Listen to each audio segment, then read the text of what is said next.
We did the one for September 2021 question.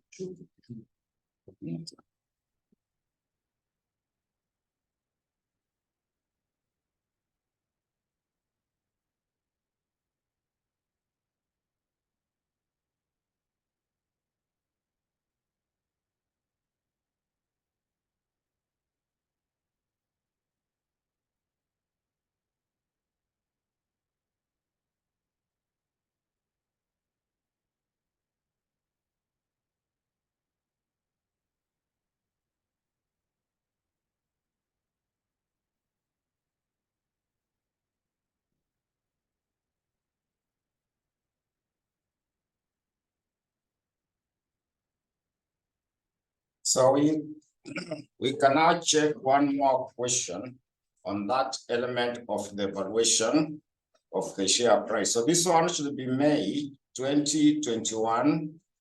May 2021. We can check the question number 4, part C. May 2021. We can check the question number 4, part C. May 2021. Question number 4, part C. So that question 4, part C for May 2021. Mine is on page 33. So that question 4, part C, it is about Makasi Limited's current earnings per share was given as 6 shillings. So the firm has in issue 50 million ordinary shares, which have a bar value of 20 shillings each, The firm's total revenue and capital reserves amounted to shillings 500 million. So the company has an asset beta. So asset beta, remember, it was meant to be the beta factor of equity for unlevered firm. Asset beta is simply the beta factor for equity for unlevered firm. And retention ratio of 60%. And the retention ratio of 60%. So the management of Makasi Limited intend to undertake financial reconstruction, which results in a debt equity ratio changing from 0.45 to 0.2. So the question should be on page 33. So additional information, note number 1. The risk-free rate of return is 8%. Expected rate of return on the market portfolio is 18%. Then corporate tax rate is 30%. Number 4 is that the firm's return on equity before and after financial reconstruction will remain unchanged.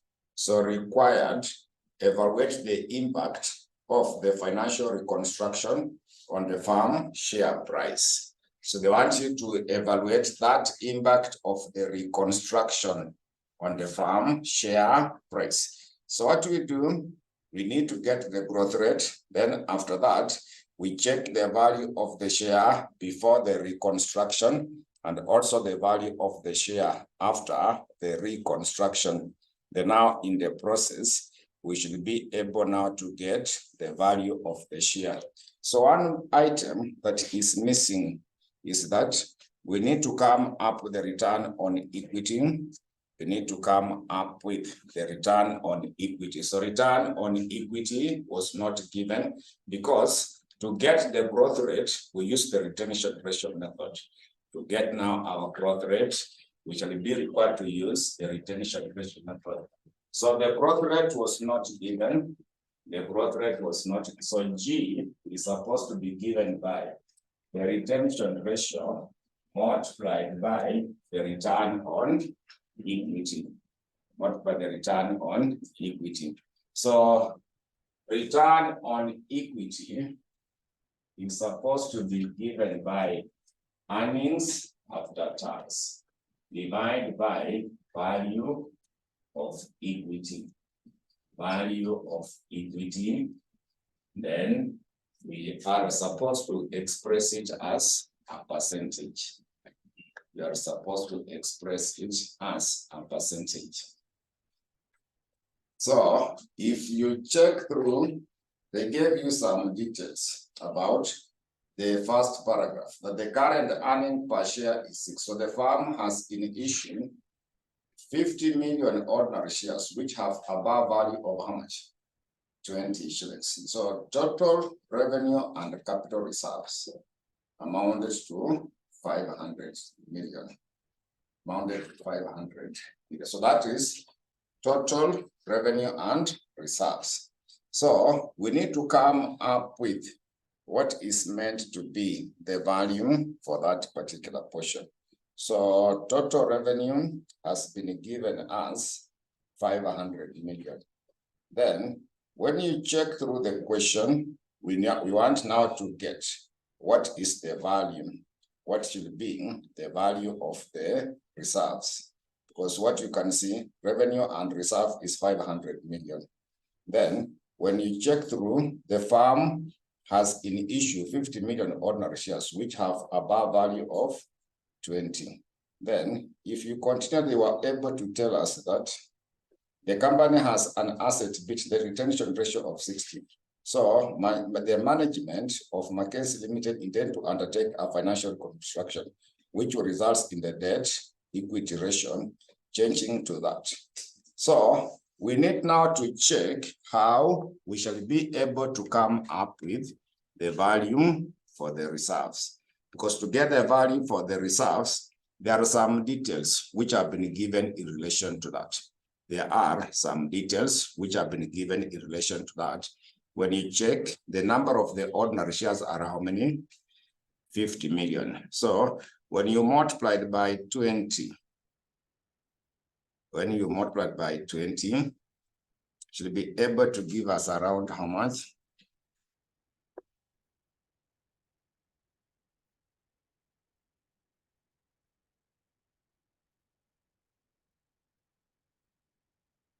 Oh, 50 million, is it in shillings or in shares? Share. 50 million ordinary, so they are in shares. So when you multiply it by 20, you are getting how much?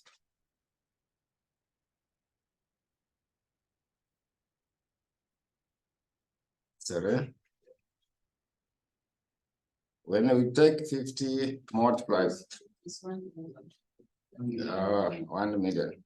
So, but anyway, we want to get the earning after. So earnings after tax. So total earnings after the tax.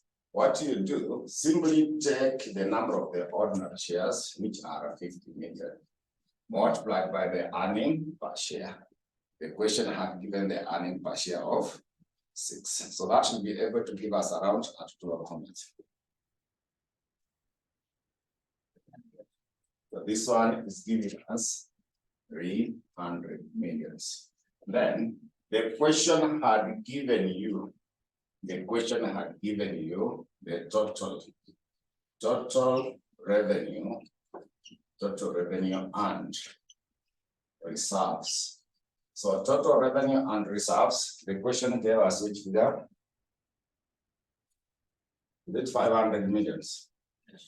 Yeah, so take the 500 millions, then we less the revenue or simply the earnings after tax. Then now we less the total earnings after tax, which is now our revenue. So this one is 300 millions. So that we now get what is meant to be our reserves. So that we come up with what is supposed to be our reserves. So reserves will be how much? The reserve is giving us 200 million. Then you also need to get the book, but the value for equity. So the value of the ordinary shares. Value of the ordinary shares, whereby you also take, is it 50 millions? Then the bar value per share was given as how much? So multiplied by 20.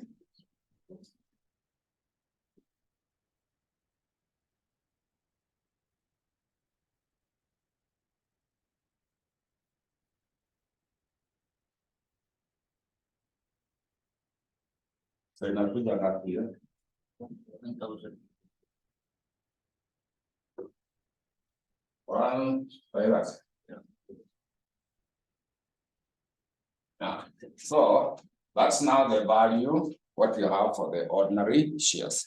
So now from there, we want to compute what is meant to be the return on equity. So earnings after tax, we know it is how much? 300 millions. We know it is 300 millions. So value for equity, we shall add this value of the ordinary shares plus the value for the reserve. Reserves is part of the equity. Reserve will be part of equity. So you will add the one plus the reserve of 200 millions. Then express it as percentage. So you want to get the return on equity where you get earnings after tax divided by the value for equity. So value for equity, we shall add the value for the ordinary shares plus the value for, so reserve is part of your equity. Reserves will be part of your equity. So that now we come up with that element for the return on equity. We now get the element for the return on equity. So what is our return on equity? Yeah, so our return on equity will be 25%. So after that, you can now compute G. So to get G, it is the retention ratio multiplied by the return on equity. To get our G, it is the retention ratio multiplied by equity. So our retention ratio, the question gave you the dividend payout ratio. The question gave us the dividend payout ratio. Sorry, the retention ratio, which is what percent? 60%. So retention ratio is given as 60%, and return on equity is 25%. So that should now give us our G. That pair 15%. So the other thing you are to compute, you also need to come up with the dividend per share. You also need to calculate the dividend per share. So to compute dividend per share is supposed to be given by earnings per share multiplied by the dividend payout ratio. Dividend payout ratio multiplied by the dividend payout ratio. So we are given the earnings per share, which was 6. Then dividend payout ratio was 20%, because the retention ratio is 60. So they pay out 40%. So what is 40% of 6?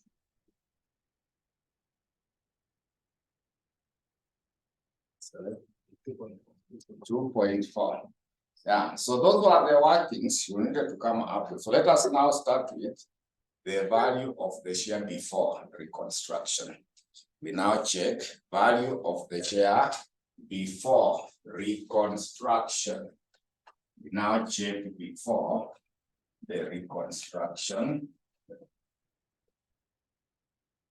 So we start with before.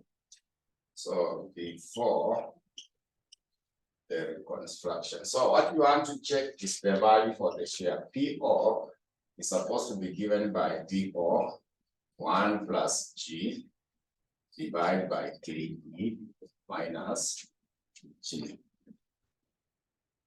Minus G at that level.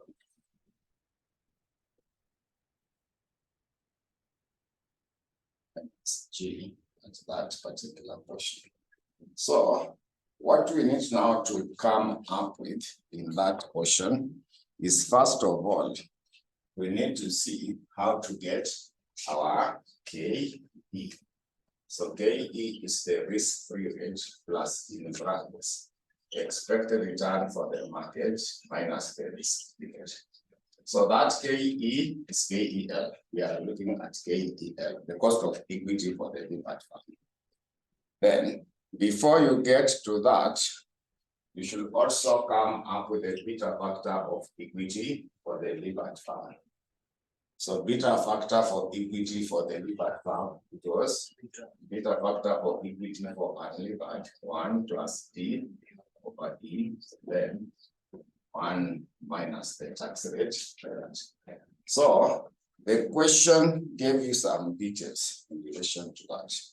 The question had given you some details in relation to that, because they were saying that the debt to equity ratio, the management needed to undertake financial record, which would result in the debt equity ratio changing from 0.45 to 0.2. So this one, beta factor for equity for unlevered, it was given as it here. It is given as 0.9. Then 1 plus, so D over E is already given.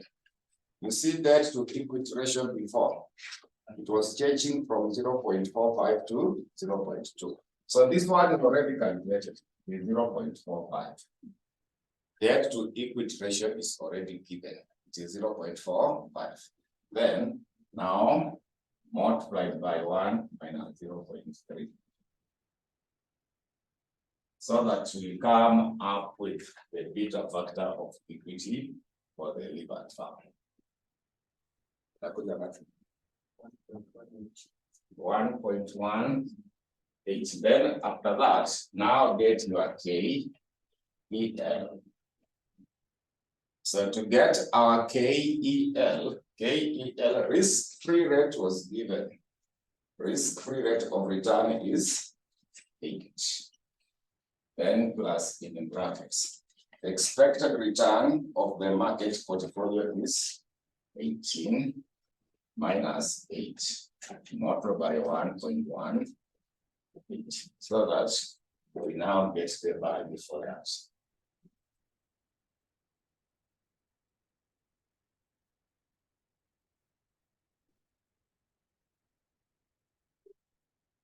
$19.8. So we want to get our PO. So PO, DO we calculated the dividend per share. Our DO we calculated the dividend per share. It was how much? 2.4. 2.4. So 2.4. The growth rate we calculated, it was what percent?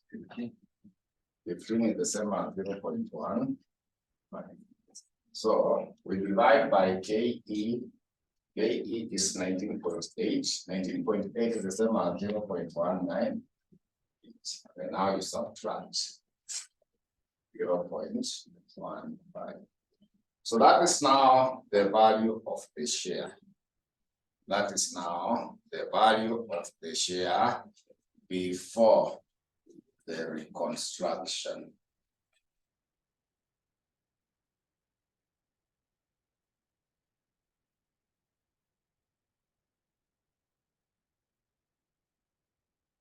It's now meant to be the value of the share before reconstruction. Yes, yes. This beta factor of levered fund. How is it beta factor of unlevered fund 0.9? Yet we have been told that the debt to equity ratio before was 0.45. Meaning even the farm before was levered. Before they had already given us the one which is unlevered. So when they calculated this over this, they converted it to be levered. This one is what is converting to be levered. No, I'm saying the 0.9. 0.9 is unlevered. I've said the company's asset beta.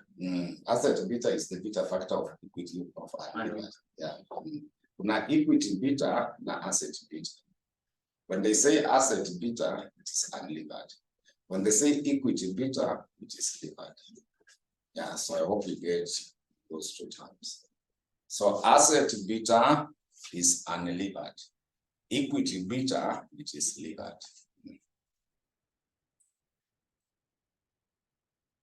So here inakuja ngapi?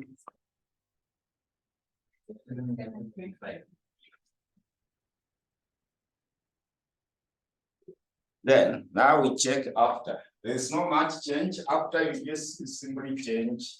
So after, remember the entire process is remaining. Tunakuja tu hapa. Now this part, debt to equity ratio, it has changed to us 0.2. So you change this one to 0.2. Then confirm this field, because everything else would not be affected.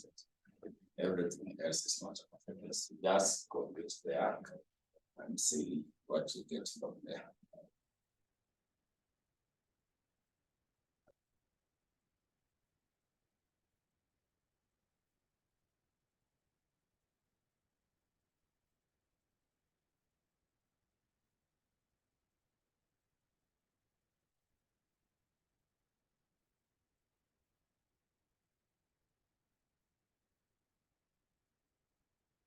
So hii inakuja ngapi?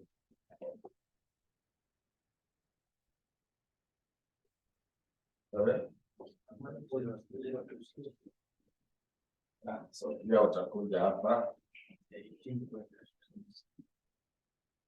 inakuja 18.26. 18.26. So you only change this portion. So this is 0.182. So that is the only difference you will come up with. It's because of this ratio that's changed. And now you get the new price with respect to that. So you get now the new price.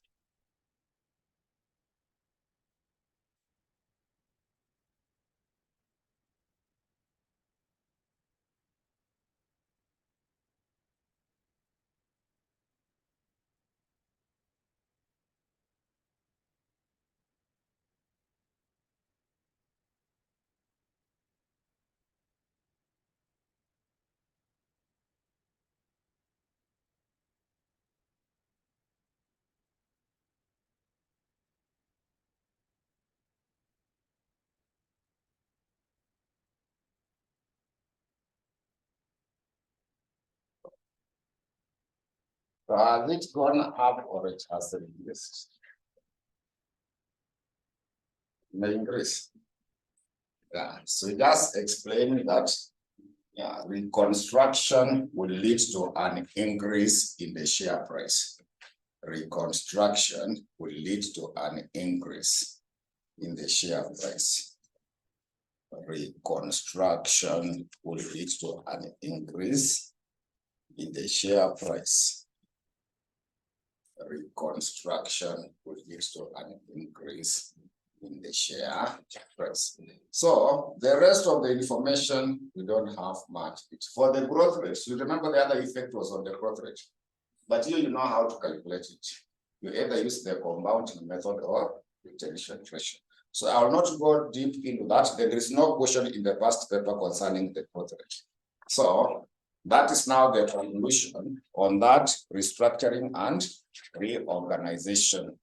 That's now the details for the reconstruction and restructuring and reorganization. So online, that concludes that bit of our topic, which was restructuring and reorganization. So you go through the handout for the theory part.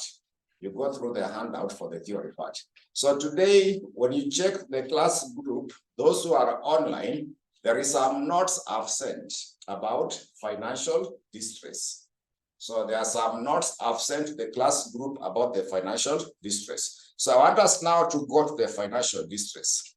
I want us to go to the financial distress as the next item of our discussion.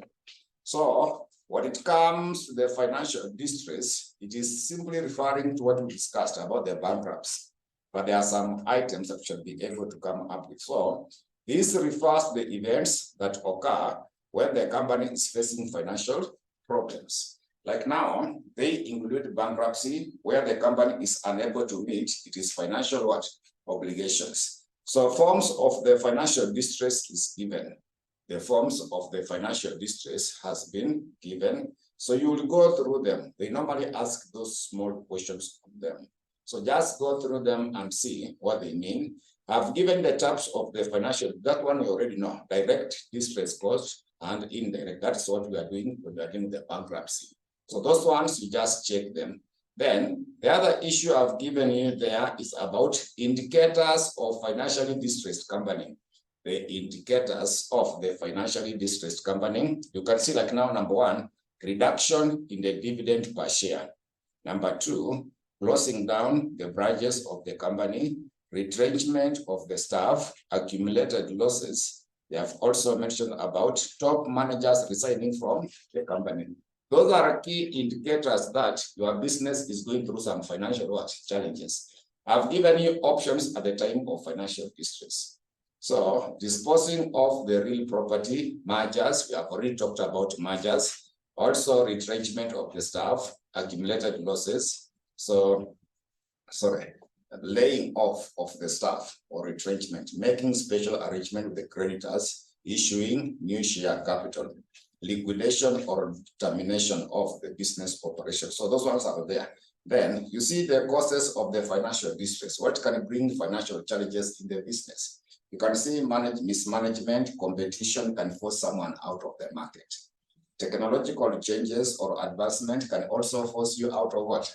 The market. Then political instability, government policies, they can all force you to move out of the business. Your tax structure, labor law, and the rest. So all those things, they are meant to cause the financial distress. Yeah. So when you analyze them critically, that's now how it will be. Then prediction of a corporate business failure. You can be able to tell whether the company is going to do it, to fail. So they have talked about continuous decline in the share price of the company in the stock exchange market, delay or default in the repayment of the bank loan. There is also default or delay in the payment of what? The creditors. Also legal cases pending in the court, of which, if it materializes, the company may be declared what? Bankruptcy. Poor maintenance of the facilities of the company. Poor maintenance of the facilities of the company. So now we have models of predicting the corporate failure. There are those models. So I want us to have a subtopic there as models of predicting the corporate failure. Let us have a subtopic under that topic of the financial distress as models of predicting the business or corporate failure. Models of predicting the business or the corporate failure. For those ones that I've indicated there, we'll go through, but I want us to go through the main ones. The main ones. So we have two main ones that we shall discuss. You want to discuss models of predicting the corporate failure.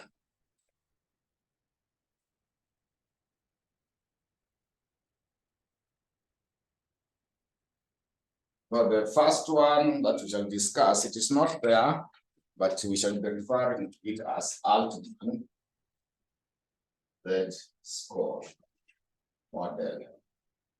So this one I've not indicated in the notes. This one we discuss it as Altman model. So Altman Z-score model.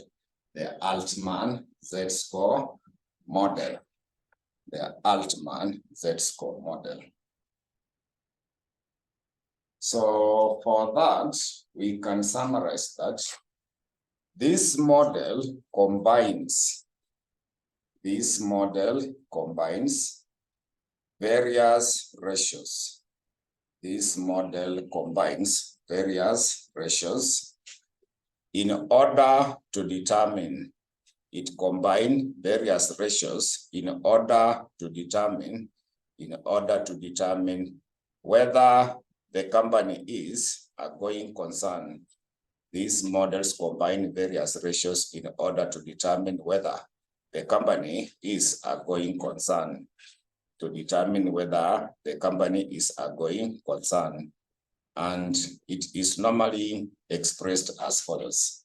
And it is normally expressed as follows. And it is normally expressed as follows.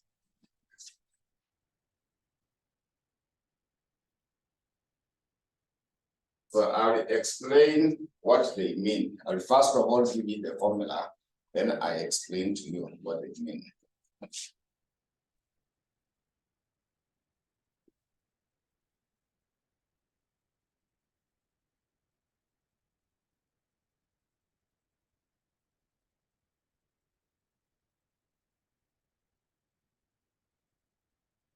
So I will be explaining what those x's mean. So 1.2x1 plus 1.4x2 plus 3.3x3. So we shall be able to explain what each one of them stands for. What each one of them stands for.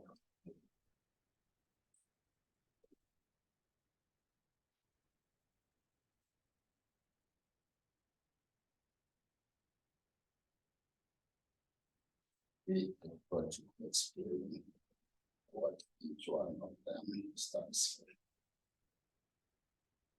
So where x1, where that x1, it is simply what we refer to as the net working capital. Net working capital. Net working capital divided by the total assets.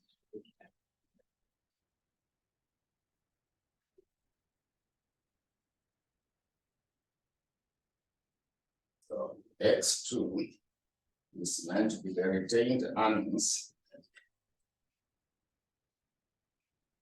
The retained earnings. The retained earnings. Then we divide by the total assets. Divide by the total assets. X3 will be operating profits.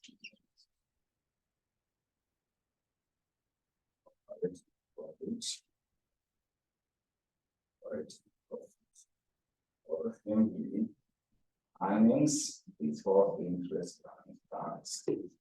Or simply earnings before interest and tax. We divide by so operating profits, or simply earnings before interest and tax. We divide by the total assets. There is also X4. So for X4, it is market value of equity.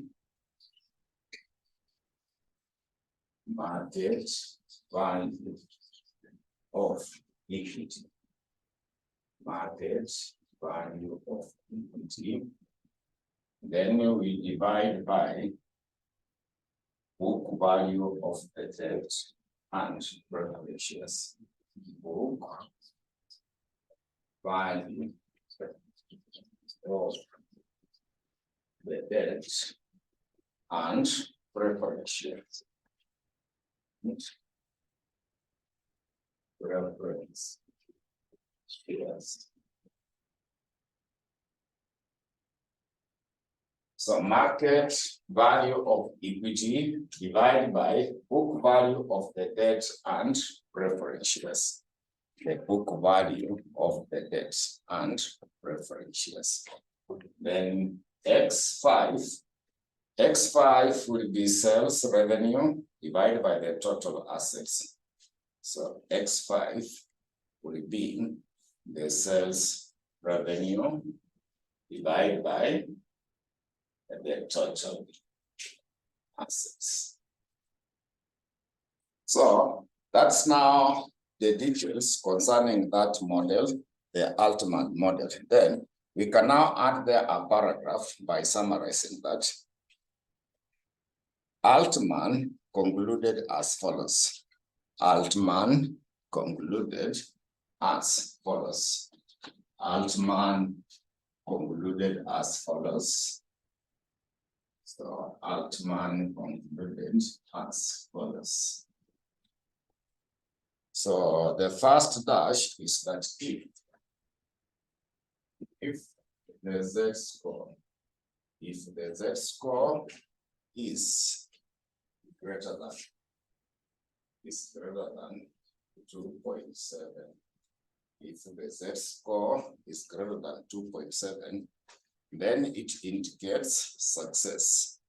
If the z-score is greater than 2.7, then it indicates success or non-failure. Then it indicates success or non-failure.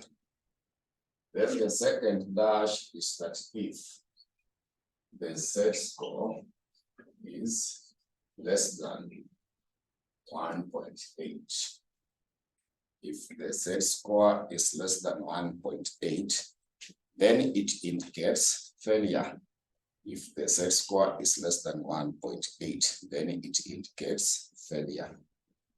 If it is less than 1.8, then it indicates failure. Then the last dash is that if the z-score is between 1.8 to 2.7. So if the z-score is between 1.8 to 2.7, if it is between 1.8 and 2.7, then it indicates 50% chance of success. Then it indicates 50% chance of success and 50% chance of failure. Then it indicates 50% chance of success and 50% chance of failure. 50% chance of success and 50% chance of failure.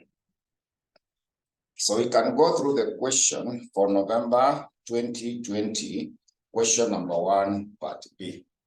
We can check through the question for November 2020, question number 1, part B.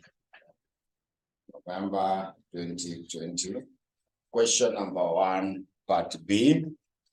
So we can go through the question for November 2020, question number 1, part B. So let us go through November 2020. There is a question number 1, part B. November 2020, there is a question number 1, part B. So when you check through part A of that question, discuss 4 reasons for restructuring and reorganization.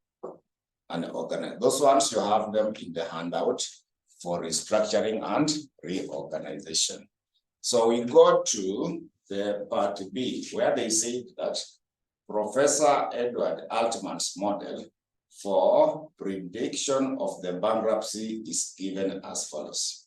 So they gave you a z-score is equal to 1.2x1 plus 1.4x2 plus 3.3x3 plus 0.6x4. So them they did not round off. Me, the one I gave you, I had rounded off to 1.0x5.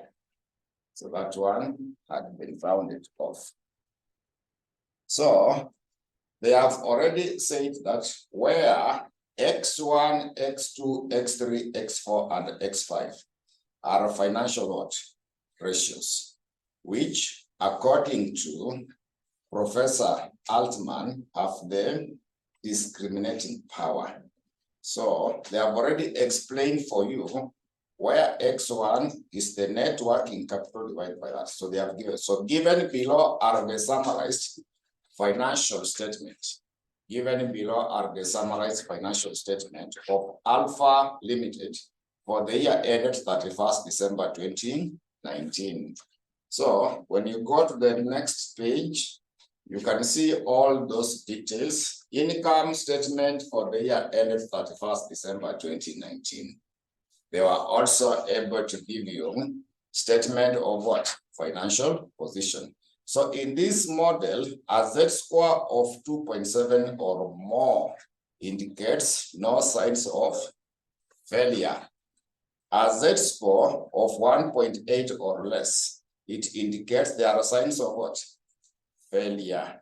So the firm's ordinary shares are currently trading at which figure? 15 shillings. It's so required the Z-score for Alpha Limited. So the first thing is to get those ratios. The first thing is to get so the first ratio is X1. We need to get X1. So X1, remember we say it is the net working capital divided by what?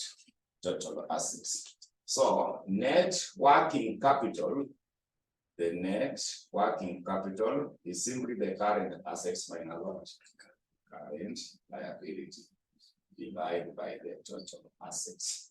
So X1 is supposed to be the net working capital divided by the total assets. So working capital is the current assets minus the current liability. So we go to, I want us to go to under the statement of the financial position. We got the statement of the financial position. So current assets, what are you given as the figure for the current assets? Current assets is given as, there are 3 zeros at the top. So that is 100 million. So we have 100 million, we minus the current liabilities. So the question had given you total current liabilities. How much is the total current liabilities? Yeah, so there is 20 millions. Then we are supposed to divide by the total assets. I suspect the question gave you the total assets. It is 400 millions. So leaving the same as what? 80 millions divided by what? So you just leave it like that. Don't divide, you just need that figure. So we go to X2. After that, we also identify X2. So X2, we say that X2 is the same as retained earnings divided by what? Total assets. So it is the retained earnings divided by the total assets. Retained earnings divided by the total assets. So retained earnings, when you check through the question, are you able to see the retained profits? Yeah, we are not using the one in the income statement. We use the one in the statement of the financial position. We use the one in the statement of financial position, whereby they gave us which figure? So it is 120 millions. So we know the total asset is how much? 400 million. So we also look for X3. We also look for X3. So X3, when you check through the question, they say that X3 is what? Earnings before interest and tax divided by what? Total assets. So earnings before interest and tax is the same as the operating profit. It's the same as the operating profit.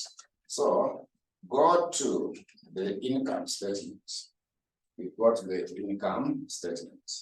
Are you able to see the operating profit? Earnings before interest and tax. They gave us how much? 40 million. So this one is given as 40 million. So total assets are still 400 millions. There are still 400 millions. Then we go to X4. We go to X4. So X4 was meant to be market value of equity. We have market value of equity divided by the book value of debt and preference shares. Book value of the debt and the preference shares. So to get X4, it is market value of equity. We divide by the book value of the debt and preference shares. So market value for equity, take the number of the ordinary shares multiplied by the current market price. So number of the ordinary shares, we see 100 million divided by the bar value, which is how much? 10. So this one is giving me the number of the ordinary shares. Then when you check through before required, the question had given you the firm's ordinary shares are currently trading at how much? At 15. Are you able to see the definitions? So multiplied by 15. That will give you the market value of equity. The market value for equity. Just get the number of the ordinary shares multiplied by the current market price. So this one will give us which year? 150 million. Yes. Then we divide by the book value for the debt. So you see preferential capital, the venture capital is 80 million. Are you able to see that? Then 12% preferential is how much? 14 million. So when you add them together, so we use the preferential capital plus the venture capital. So this is not capital. 110. 110 million. Then we also need to get X5. We should also be able to come up with X5. So X5, remember they say it is the sales revenue divided by what? Total assets. So it is sales revenue divided by the total assets. So revenue is given. Now the sales revenue. It is 400 million. It is 400 million. Then total assets, we know it was how much? 400. It was also 400 million. So now after that, we calculate the Z score.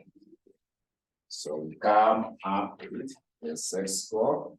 So in the Z score, we use the model they have given you. The Z score, we use the model we are able to give you. So in that model, it is 1.2 multiplied by X1. So X1 is 80 millions divided by 400 millions. Then we add, it is 1.4 X2. So our X2 is 120 millions divided by 400. Then also there is 3 X3. X3 is 40 millions divided by 400. Then another 0.6. This one will be multiplied by 150 millions. Also divided by 120.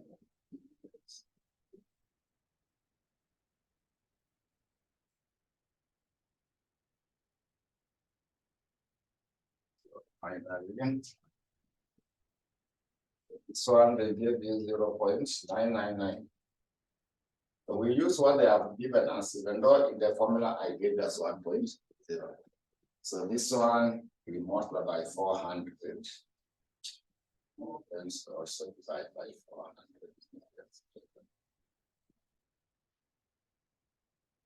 So your calculator has the capacity to do that. Don't round off. It's combine all of them together, round off the final value, and just round it off to maybe 2 decimal places. Your calculator has the ability to combine all of them.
So you are getting which here?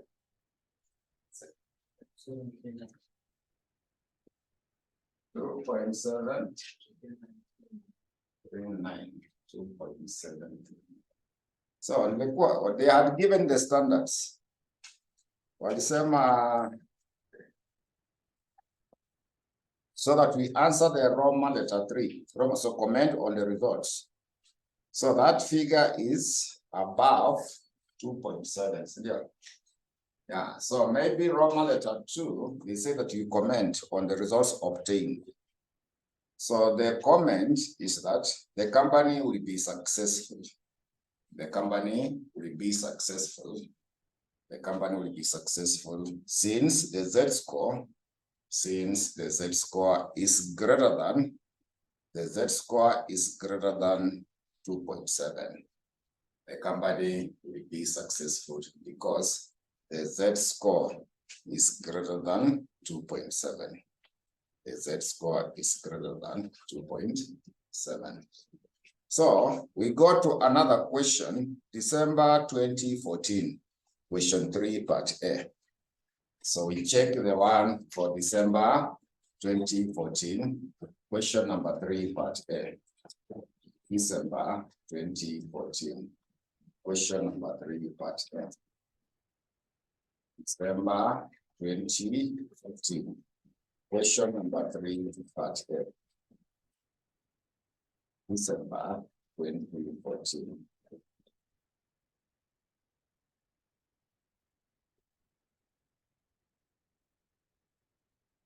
So mine starts on page 88.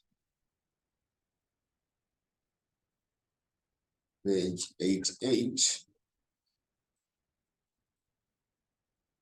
Yeah, that is December 2014. There is a question number 3, part A. There is a question number 3, part A. December 2014. There is a question number 3, part A. So that question 3, part A, it reads that the following are the summarized financial statements of Shinda Product Limited, which is facing some financial difficulties. So income statement for the year ended 31st December 2013. They gave you turnover, earnings before interest and tax. They were also able to give you interest, profit before tax, less the tax, then profit after the tax. They also gave you the dividend and also retained earnings. So statement of the financial position as at 31st December 2013 is also given. So they gave you assets, then current assets, current liability, long-term liability like that. So they gave you all those details. So additional information, not number one. The corporate tax rate is given as 30%. The company shares are currently trading at 30 per share at the securities exchange. So company's cost of capital is 12%. Interest rate on the bank loan is 12. Altman model of predicting the corporate failure has also been given. So where they have explained the so the company's Z score, then comment on what? Their results. So we just start by calculating these figures. X1. So we start off by looking for X1. We come up by looking at X1. So when it comes to X1, it is the current assets minus the current liabilities. We also divide by the total assets. So go to that statement of the financial position. We got the statement of the financial position. So when you check through the statement of the financial position, so what are we given as the current assets? Inventory, trade receivable, and the bank balances. They add them to 300 and what? So this one is 375 millions. We minus current liabilities. Current liability is given trade payables, taxation, and a dividend. They have given you a total of what? Trade payable, taxation, and a dividend. They form the current liability. I'm going to pay 420. So 420 millions. So total assets are given. Total assets are given. 12.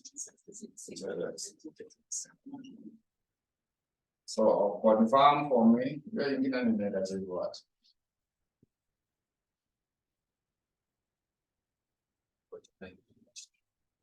This one is negative 45 millions. So you're given 12, 66 millions. So that is now for X1. That's now for X1.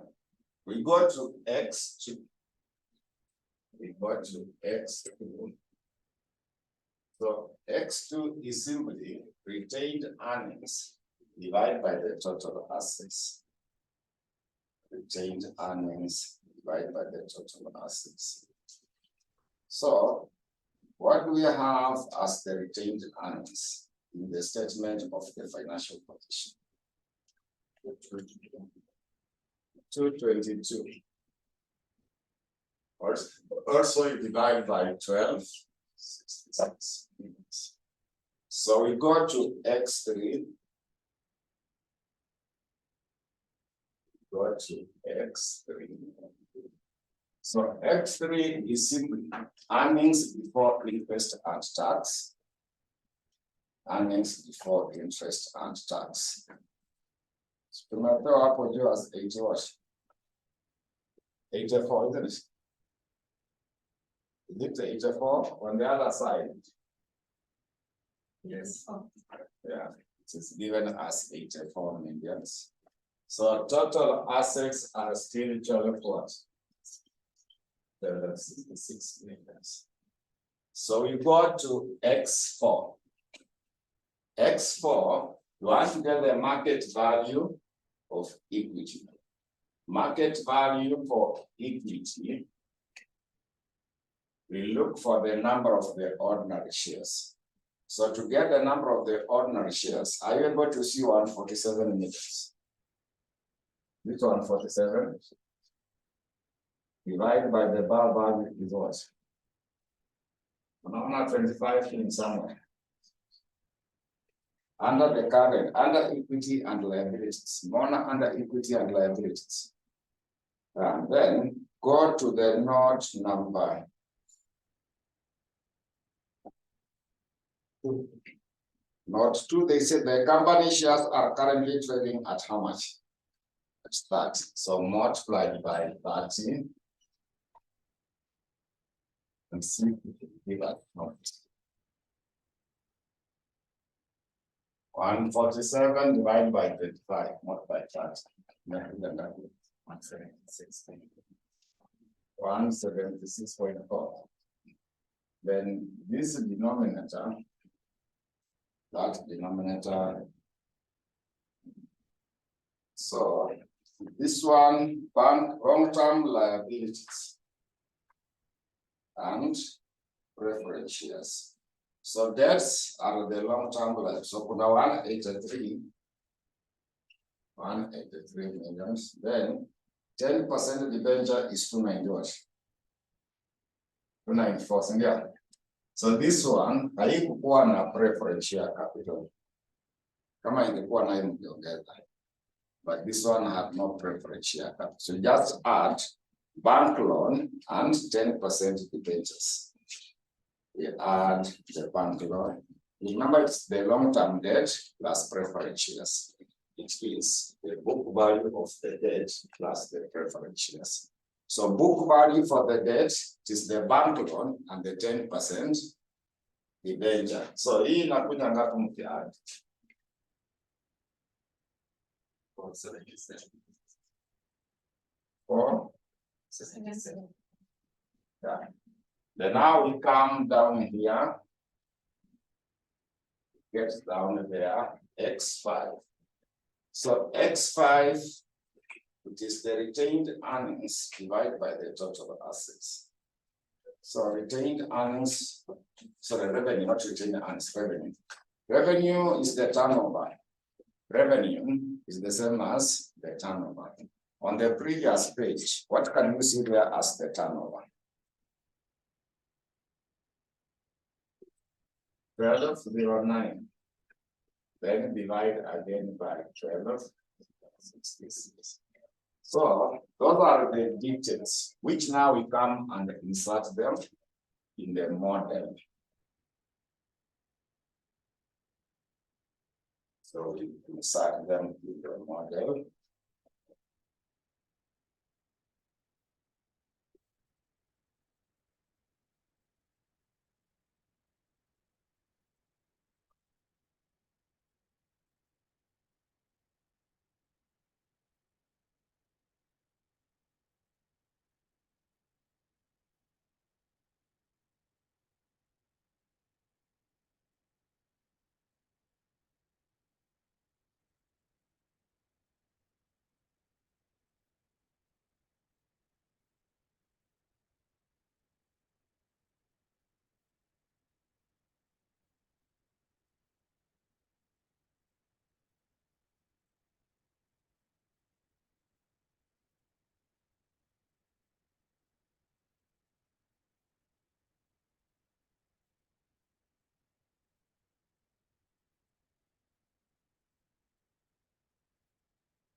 We'll now get our Z score.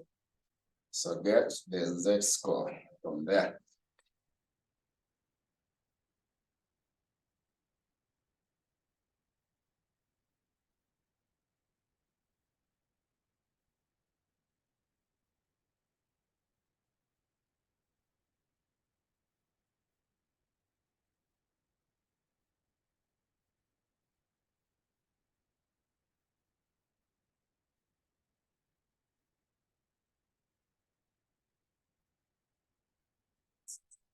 1.6.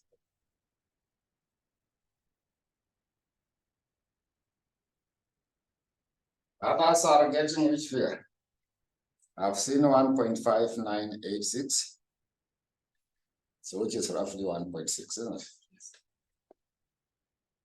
It's meant to be 1.6.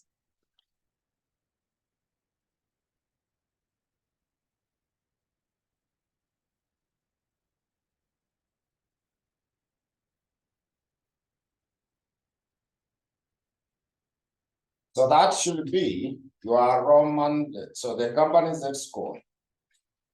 And then comment. So the comment is that the company will fail. So you simply comment that the company will fail since the Z score is less than 1.7. Was it 1.7 and 1.8? The range was 1.8, isn't it? Yeah, so the company will fail because the Z score is less than 1.8. The company will fail because the Z score is less than 1.8. The Z score is less than 1.8. So if you still check on the same question, go to part B. When you still check on the same question, if you go to part B, they had, other than Altman model, evaluate 4 other ways of predicting the corporate failure. So you just go to the notes. So I want us to go to the notes, go to number 9, itakuwa number 2 in our notes. Tumeanza na Altman model. Tumeanza na Altman model. So go to page 3, kuna hiyo number 9, Springate score. So let us go to the Springate score as number 2 in our notes.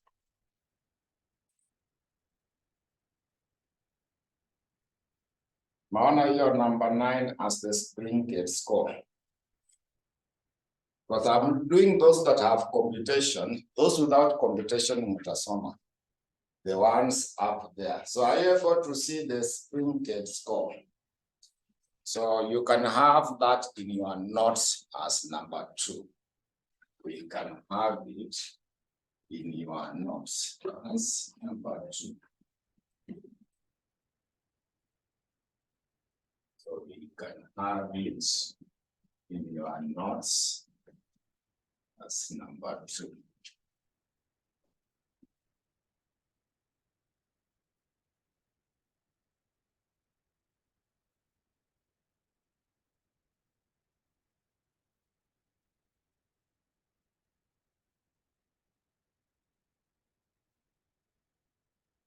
So when you check through the handout I've given you, so we are saying that developed by Gordon Springate in 1978. So this model selected 4 common financial ratios. Common financial ratios to determine the likelihood of the firm, to determine the likelihood. So the notes were already shared to the class group. The financial distress costs, they were shared today unless someone is not in the group. If you are in the class group, there are those notes.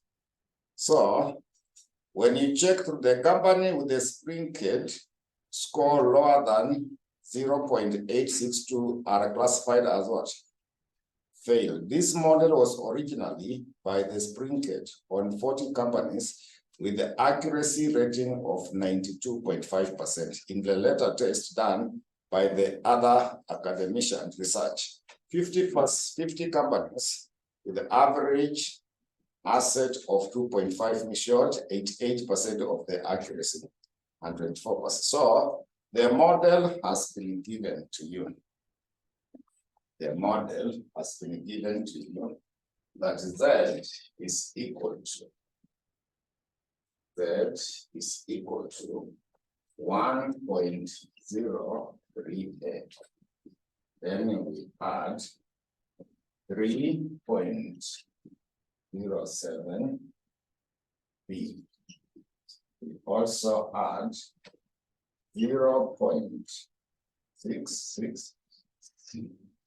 Then 0.4 B. That is the model that is given to you in the notes.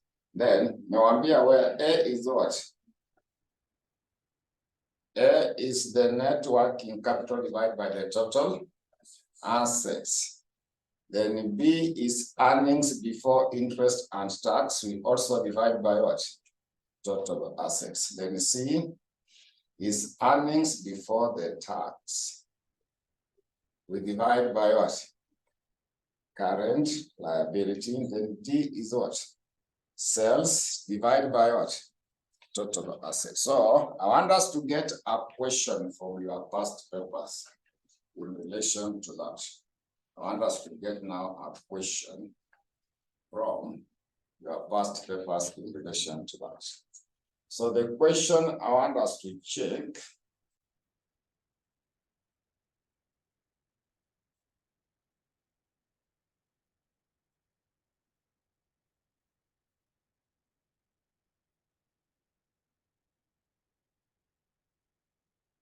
So kuna swali lingine tuliacha, but I will go back. Kwa hivyo ya Z-score model, but let us first check this one for the spring page.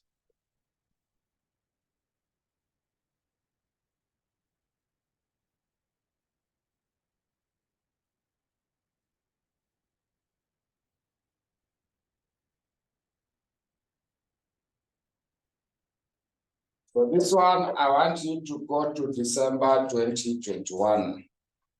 December 2021. There is a question number 3, part C. December 2021. The one for the exam. December 2021. Question number 3, part C. December 2021. There is a question number 3, part C. There is a question number 3, part C. December 2021. There is a question number 3, part C. Mine is on page 23. Mine is on page 23. So that question reads that the following data relate to Cabana Limited, a company that operates in the manufacturing sector for the year ended when? 31st December 2020.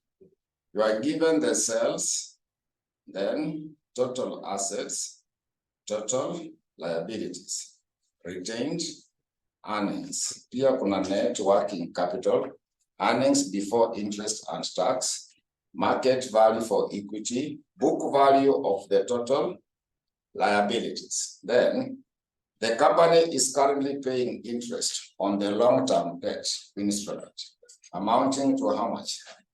905,000 per year. And that the company's total liability is constituted in the ratio of 2:what? 2:5 between current and non-current components. So required, using the Springate model, assess financial health of the company, not that, so they gave you the details for that.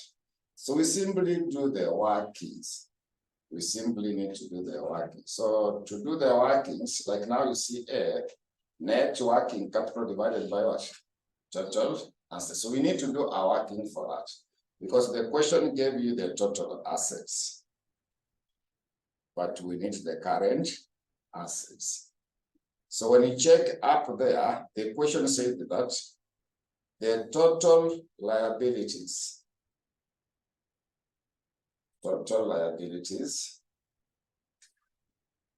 consist of a ratio of 2:5 between the non-current and current. So we need to do our working because we need to do our working on that element because A is supposed to be what? Net working capital divided by total assets. Net working capital is current assets minus the current liabilities. So let us see, net working capital is the annual. Naona net working capital. Umepewa nini? 1777, which is a negative figure. So this one is given, so A is given. A is supposed to be the current net working capital divided by the total assets. So let's pay a negative what?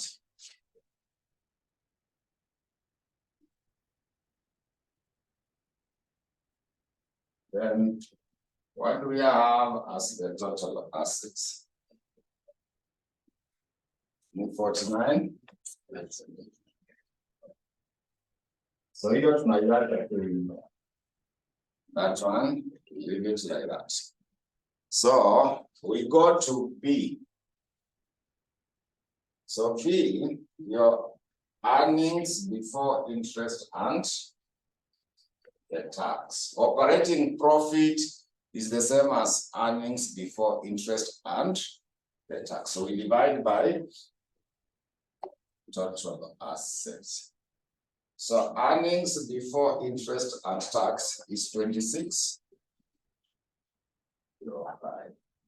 So total assets is 49,579.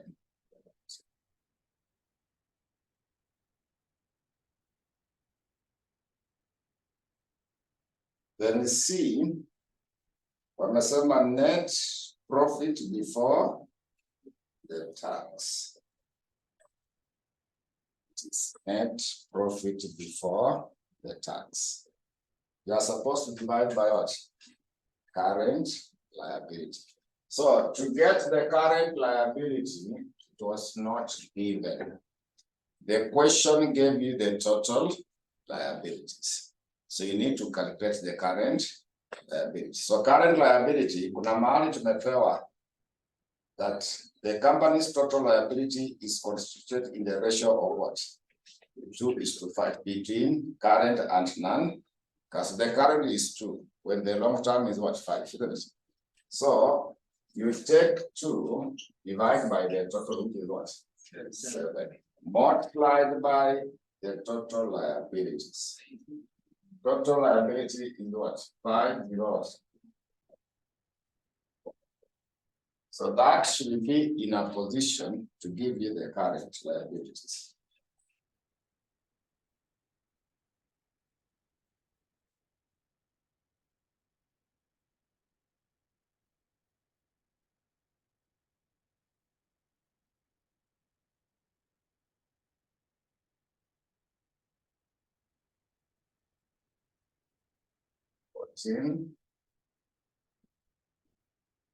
Point what? 148.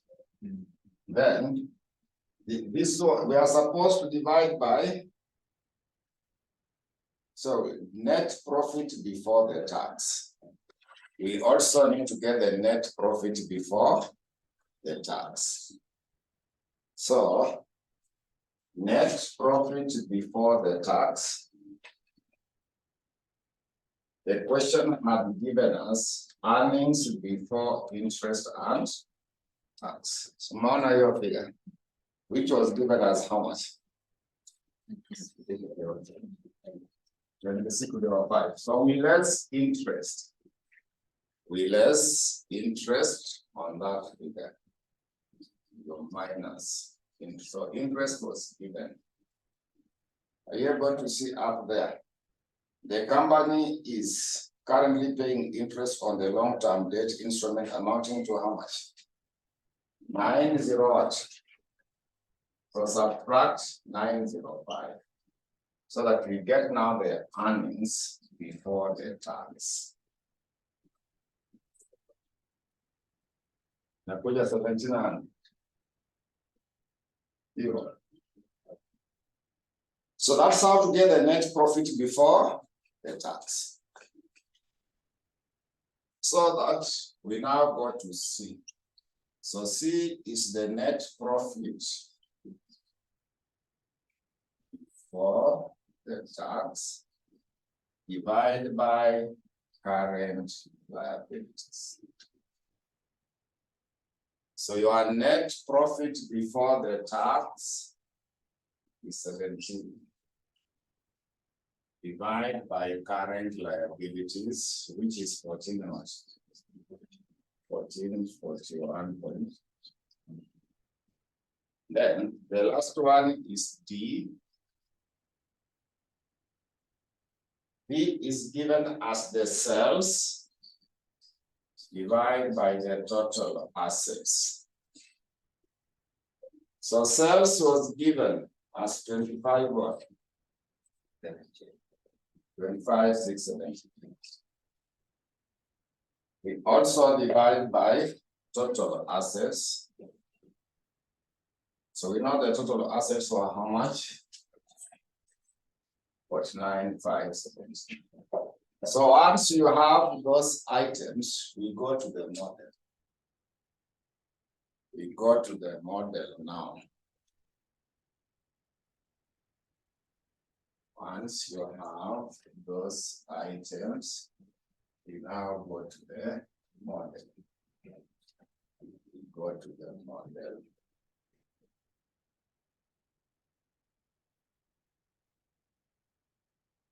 So 1.0 multiplied by, so A, you know, which is negative.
So it will give around this here. 1.11. So from the handout I've given you, what does it imply? Yes. The success, because the benchmark was 0.8. It was 0.86. Yeah, so now that means that company will be successful. So the comment is simply that the company will be successful. The company will be successful. the company will be successful. So there was that question for the Z-score, but I just wanted us to go through it. So this one we are done, but in the notes, I have given the limitations of the Z-score model. They normally ask you some questions on that. So remember to go through them. So I want you to refer to another question in December 2022. So go to December 2022. December 2022, question number 4. Go to December 2022. There is a question number 4.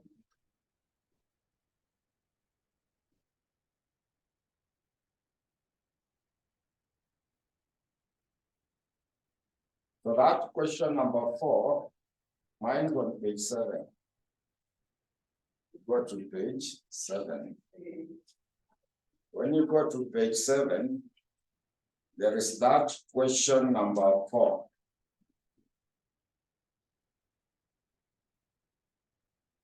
There is that question number 4. So part A, they want to examine 4 stages that a company might go through during the restructuring. So those ones you go to the handout for the final for them, not this one. Kuna ile niliwapea.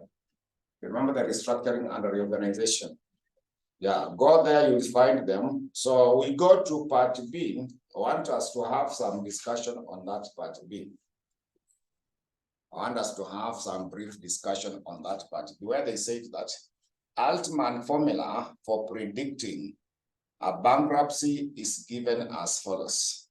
So Z-score was given as 1.2x1, 1.4x2, 3.3x3, but waka interchange hiyo ingine. Simona hapo 1x4, then plus 0.6x5. But the 2 questions are done. So what you should remember is the constant. What you should remember is the constant. Because now x4 and x5 for this question is interchanged. But the beauty with the question, it explains what they are, isn't it? Yeah, they have already explained where x4 is simply sales divided by what? Total assets. Then x5 is the market value for equity divided by what? Book value for the debt. But some questions they may not explain. I was wakakwambia what is x1, x2, 3, 4, or 5. So get to understand them so that you also know what is attached to. So now you are provided with the following information in respect to the 3 listed companies. So there was A Limited, B Limited, and what? C Limited. So working capital, retained earnings, earnings before interest and tax, market value for equity, then total assets, then liabilities, and also what? The sales. So required Roman letter 1, the Z-score for each of the 3 companies. So I will just do one of them to show you how to combine them. Because this time they have already calculated for you. They have already calculated for you each item. So you just calculate for each separately. You just compute for each separately. Just compute for each separately. Like now, you start with the Z-score for A Limited. So the Z-score for A Limited, it is 1.2 multiplied by x1. So we know x1 is working capital divided by what? Total assets. So working capital is 4 million for A Limited. Then total assets for A Limited, you can see how much? Are you able to see 200 millions? The total assets for A Limited, is it 200 millions? Then plus, this one is 1.4 multiplied by x2. So x2 is retained earnings divided by the total assets. So retained earnings is 60 million. So you take the 60 millions, divide by the total assets, which are still 400 million. Then you go to 3.3 x3. 3.3 x3. So x3 is supposed to be earnings before interest and tax.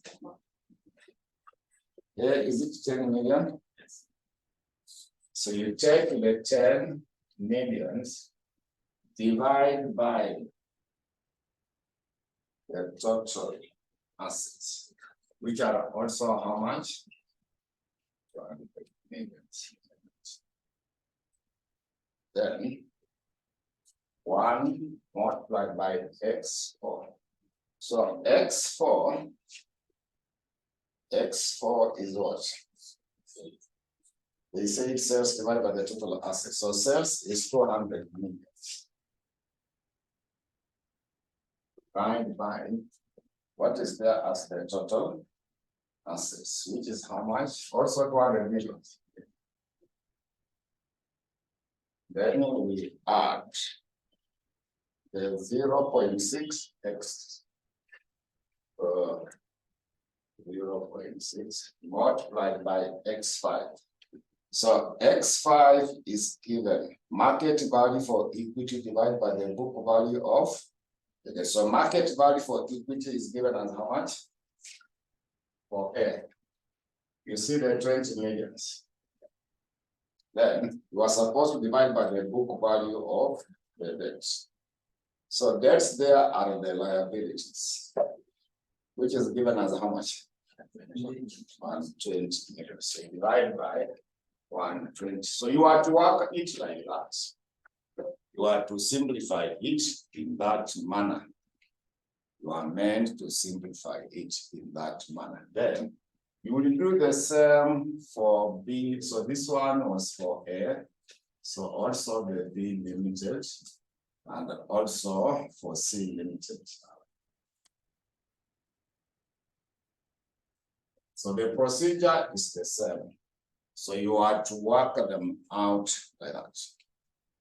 You are meant to work them out in that manner.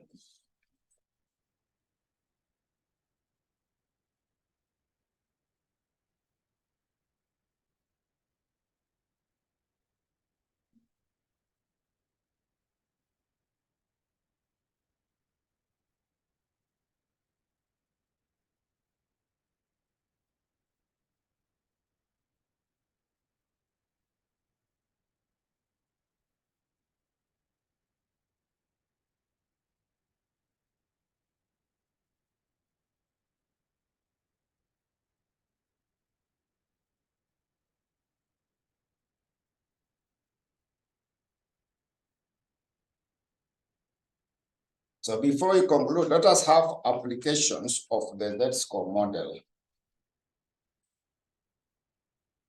can just write something brief about applications of the Z-score model. I forgot to give them to you.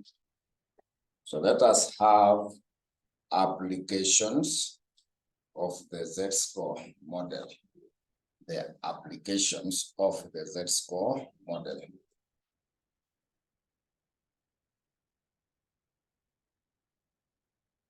So among the applications, number one will be to evaluate the performance of the company's managers. To evaluate the performance of the company's managers. To evaluate the performance of the company's managers. Then number two will be to predict the corporate failure. Number two will be to predict the corporate failure. Number two is to predict the corporate failure. Then number three is that to determine whether the company is a going concern. To determine whether the company is a going concern. To determine whether the company is a going concern. Then number 4 is that to determine whether the company can enter into, the strategic alliance or mergers. To determine whether the company can enter into the strategic alliance or mergers. To determine whether the company can enter into the strategic alliance or mergers. The strategic alliance or mergers. So that's now the conclusion for those models of predicting the corporate failure. So we now need to check something about long-term financing decisions. That is a different topic. Long-term financing decisions. The long-term financing decisions. Long-term financing decisions. So just a minute.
So you are to start on the long-term financing decision. So those who are online, there are some notes I've just sent to the class group. So there are like 4 of them that we shall discuss. Like now the first one, if you check through the handout, the notes I've just sent to the class group. There is that item of the bond refunding or refinancing. That will be the first long-term financing decision. So when you check through the notes, they are said that during a period of declining interest rate, a company might find itself with a fixed interest security, which was issued some years back when the interest rates were high. Given that the market interest rates have declined, the company has to make a decision to retire the existing bond by recalling it back and issuing a new bond that has a lower interest rate. So when it comes to the bond refunding or refinancing, it's like you borrowed money when the interest rate was higher, then it has gone down. So the best decision you can do, repay that money in full and borrow afresh at a lower interest rate. That's what you mean by the bond refunding or refinancing. You simply borrowed when the interest rate was higher, but now it has gone down. So you need to repay back, then you borrow afresh. So I've given you reasons for retiring or refinancing the existing bond. I've given the reason for retiring or refinancing the existing bond. Then there are some key terms to be used: call premium, discount on issue of the new bond, issue or flotation cost. There is also that element of the overlapping interest charges. So read through those particular reasons for retiring or refinancing, because they normally test them. Like now, there is a question in mind. Sorry.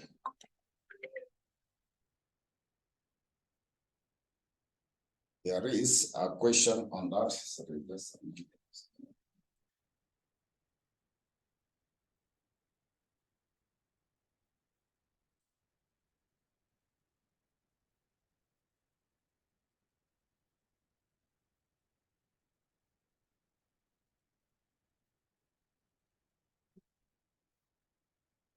so there is a question on that. There is a question on that. So this one should be August 2022. August 2022. There is a question number 3. August 2022. There's a question number 3, part C. August 2022. There is a question number 3, part C. There is a question number 3, part C. August 2022. There's a question number 3, part C. Question 3, part C. Mine's on page 11. Mine is meant to be on page 11. So that question, the one for this construction company limited, it made shillings 20 million bond issued 5 years ago when interest rates were substantially higher. The interest rate have now fallen and the firm wishes to retire this old debt and replace it with a new and a cheaper one. Given below are details about the 2 bond issue. So old bond, they have said the outstanding 20 million has a nominal value of 1,000 shillings and a coupon rate of 20%. They were issued 5 years ago with a 25-year maturity. They were initially sold at 5% discount to attract investors, and the firm incurred a flotation cost of how much? 450,000. The bond is callable at 11.15 per unit. So new bond, the new bond issue 20 million have shillings 100 nominal value per unit and 18% coupon rate. The value, they will have a 20-year maturity and will be sold at 10% discount to attract what? Investors. So flotation costs on the new bond are estimated to be 550,000. So assume 2-month overlapping period and the corporate tax rate of 30%. So required, determine incremental initial cash outlay required to issue the new bond. Then also calculate the annual cash flows expected from the bond refinancing. Then When it comes to the Roman number 3, determine the net present value of the bond refinance and hence advise the company accordingly. So that's now the question, but the question requires some explanation. I will not be able to finish it. I will not be able to finish it now. So I will carry it forward, but I will ask you to read the theory part.